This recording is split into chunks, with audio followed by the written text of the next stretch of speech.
Почтувани, добар ден, ги следите вестите на Канал 8. Законот со кој ќе се обезбеди финансиски надоместок за стечајните работници влева надеж кај членовите на Сдруженијето УНИТ. Масовноста на состаноците раста, а работниците кои повеќе од 15 години се оставени на милост и немилост од државата чекаат во редици да се запишат во списоците. До крајот на неделата, списоците треба да бидат доставени до Министерката за труд и социјална политика, за кога е закажана и средба на која ќе се дефинираат критериумите. Новата влада и ветувањето дека конечно ќе се реши статусот на стечајните работници ги интензивира состаноците на Сдруженијето УНИТ. Стотици стечајци се туркаат зашто побрзо нивното име да се најде во списоците, кои до крајот на неделата треба да се финишираат. Недоваѓање на состаноците и секој се реши закону, интересно е од првите брои што ми се првично од 20, од 15, од 13 број, па до горе до 30, до 400, до 500, сите доваѓаат сега. Од образложение немале време, нема тоа остаje, ама мора да ги запишеме, шенови со книжки се мора да ги запишеме. Има и малку навала и од новите, ама решено да ги пишеме и ќе ги убациме во списковите и мислам ван дел да завршиме со списковите. Очекувам ван дел да имаме средба па со Царовска, со Мила, министерката, и да ги заокружиме работи. Блажо Карамфиловски има 28 години работен стаж. По ликвидирањето на фирмата во која што работел, останал на улица. Пред камерите раскажува за пеколот што тој и неговото семејство го поминале во изминативе 15 на години. Јас сум од 2002 година стечаец. Беше со првите стечајци од Стојан Стојанов. Иста слика беше 2 години тука пари даваме членарини, картички, се вадиме. Он се фале што га е сите или ниеден, некој заврши работа, некој ние останаме извисени. 15 години дома. И сега ја не знам какво ово властување или какво што ќе биде работа, кога се знае, јас 64 години сум веќе. 15 години на милост и немилост. Што држава се? Со 28 години работен стаж, 15 години кој ќе ме ранеше мене? Главни како чија, оваа држава и вие закони ништо не признавам. Јас си знам, уши по кантонерите да бркам, а лишто треба да собираме да носиме, се облечеме како човеци. Како тоа? Како може да се дозволи една држава, политичарите што мислат, нека размислат некоја добра работа да измислат. Па 28 години сум работил, платил сум само придонес. Кај се тие пари? Не можам лекарства да земам да идам да се лекувам. Донесувањето на новиот закон со кој на стечајците со минимум 15 години стаж ќе им се обезбеди финансиска надокнада влева надеж кај нив. Ако имаме здраво политичари, здраво раководство што воде оваа држава, мислам дека треба да се реши. Не сме многу, колку души сме се толку, али за овие години човекот што правилно што си кажа дека никој нас не е питал. Едино само поддршка имам од фамилијата, од друг немам никој поддршка. Списоците треба да бидат готови до петок, кога е закажана и средба со Министерката за труд и социјална политика. Надоместок ќе добиваат и стечајците кои во работничките книжки имаат 15 години стаж, а им се платени придонеси само за 13 или 14 години. Во една фирма, престановка на фирмата, или притизирана, или стечај, работникот има 15 години најмалку стаж во една фирма. Збирен стаж не доваѓа обзир. Тоа е најновото. За жените 52, за мажите 55. Законот за стечај на доместок ќе трае 1 година. Нема нови детали околу семејната трагедија што викендов се случи во Кочани. Имено беа застрелани 2 лица на улицата Александар Македонски. Се работи на разоткривање на причината за настанатата трагедија. Нема нови детали околу убиството што викендов се случи во приземје од семејна куќа на улицата Александар Македонски број 5 во Кочани, истакнува полицијата во Кочани. Телата се дадени на обдукција, но детали околу причината за убиството полицијата официјално нема. Имено 2 безживотни тела викендов биле пронајдени во приземје од семејна куќа на улицата Александар Македонски во Кочани, а телата ги пронашол 28 годишниот СМ од село Теранци, кој привремено живеел како подстанар во оваа семејна куќа во Кочани. Тој во полициската станица во Кочани го пријавил убиството во 18 часот и 50 минути во петокот вечерта. Во полицијата рекол дека непосредно пред јавувањето во куќата ги пронашол безживотните тела на 42 годишниот СГ од Скопје и 25 годишната ЈП од Пробиштип, која исто така живеела како подстанар во куќата. Увид на местото на настанот извршиле јавен обвинител и увидна екипа од полициската станица Кочани.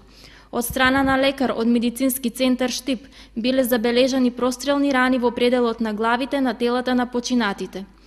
Покрај телата била пронајдена автоматска пушка марка Црвена застава и неколку чаури од куршуми, кои заедно со другите пронајдени предмети се подигнати и ќе бидат доставени за вештачење. Двете тела се најдени во лежечка состојба со прострелни рани во главата. Истрагата е во тек, а според правичните сознанија и кажувањата на соседите се работи за љубовна врска меѓу починатите. По наредба на јавен обвинител, телата се пренесени во медицински центар Кочани, каде е извршена обдукција. Со нови бушотини до трајно решавање на водоснабдувањето во село Калиманци, Виничко. Открие нов извор на длабочина од 45 метри. Наместо од цистерни за вода, стотина жители на село Калиманци вода ќе пијат од новиот извор, кој што деновиве беше откриен со новата бушотина на длабочина од 45 метри. Јавното предпријатие Солидарност Виница деновиве заврши една инвестиција во населеното место Калиманци. Имено се работи за изработка на нова бушотина за вода, која е со длабочина од 45 метри и на таа бушотина се постави пумпа и од која пумпа ќе добиваме поголеми количини на вода во водоводниот систем во село Калиманци. Секој лето имавме проблеми со водоснабдувањето во ова населено место, бидејќи изворите со кои што досега се снабдуваше селото пресушуваат во текот на летото и ние можеби 20 до 30 цистерни во текот на една сезона носевме, го дополнувавме резерварот во село Калиманци, се со цел луѓето непрекинато да имаат чиста вода за пиење.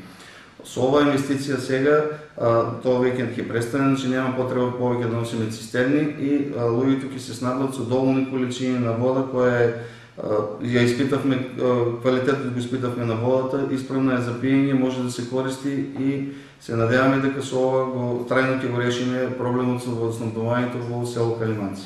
Оваа инвестиција од 70.000 денари е на јавното комунално предпријатие Солидарност од Виница, а според Спасовски, проблемот со водоснабдувањето на ова село е веќе решен.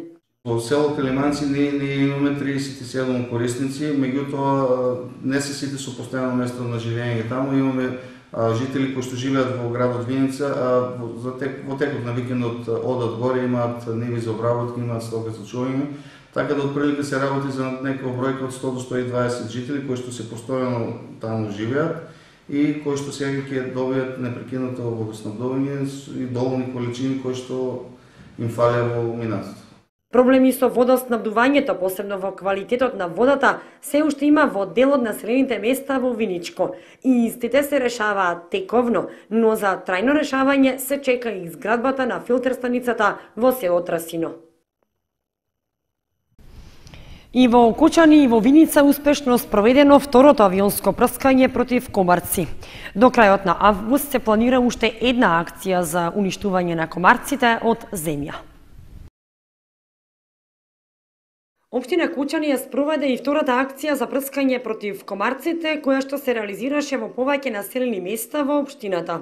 Запрашувањето се врши од воздух со авиотретирање, во кое се употребува широко појасен инсектицид, одобрен од Бирото за лекови.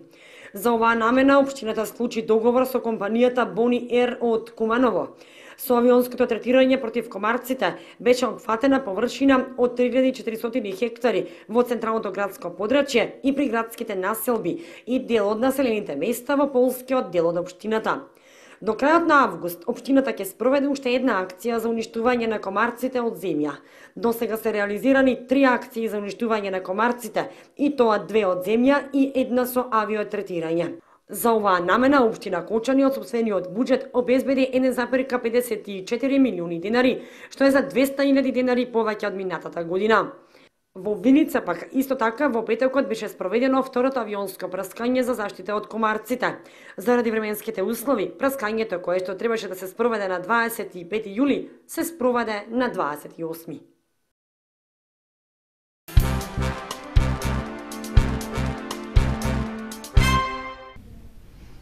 Илинденска забава за најмалите организира базенот во Кочани. Кловнови, музика и диско за потполно уживање на децата и возрастните.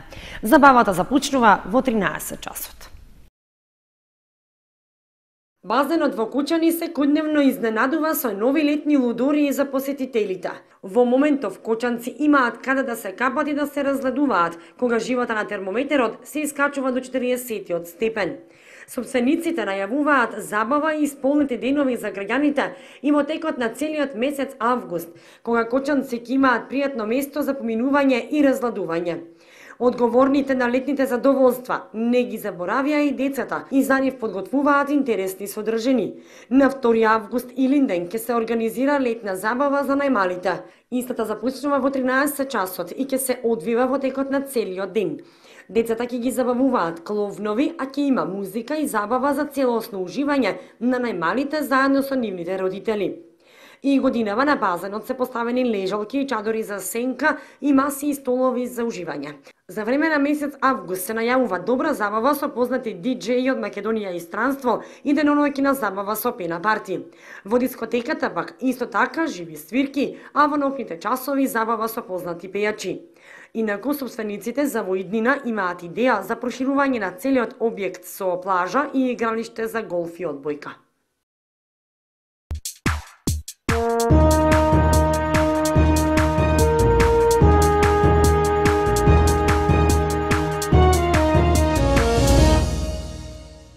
Следува информацијата од спортот. Фудбалскиот клуб Осогово загуби на гостувањето во Струмица со резултатот 2:3. Иако првото полувреме жетварите го одиграа солидно, во финишот на надпреварот домакините со третиот гол во мрежата на жолтосините стигнаа до победата. И на третиот контролен надпревар екипата на Осогово доживеа пораз, овој пат на гостувањето во Струмица од второлигашот Беласица со 2:3 на полувреме 0:1. За разлика од претходните два надпревари, овој жетварите го одиграа добро, поточно солидно во второто полувреме. Водството на домакините од 2:0 беше анулирано со двата гола на Тоше Манов, но во финишот на надпреварот домакините со третиот гол во мрежата на жетварите стигнаа до победата. Хендикеп за кочанчани е што надпреварот го играа на терен со вештачка трева, а уште поголем хендикеп е неиграњето на неколку искусни играчи кои поради обврските на илинденските спортски игри и користењето на годишни одмори не беа во составот на екипата. Дали денот во Струмица беше ден на жолто-сините или влегување во ритам на добри надпревари, ќе покаже следниот надпревар кој што е закажан за 1 август вторник, кога во Кочани ќе гостува екипата на Тиквеш од Кавадарци.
Почитувани, тоа беше се што ви подготвивме за ова понеделничко издание на вестите на Канал 8. Останете и понатаму со нашата програма. Довидување.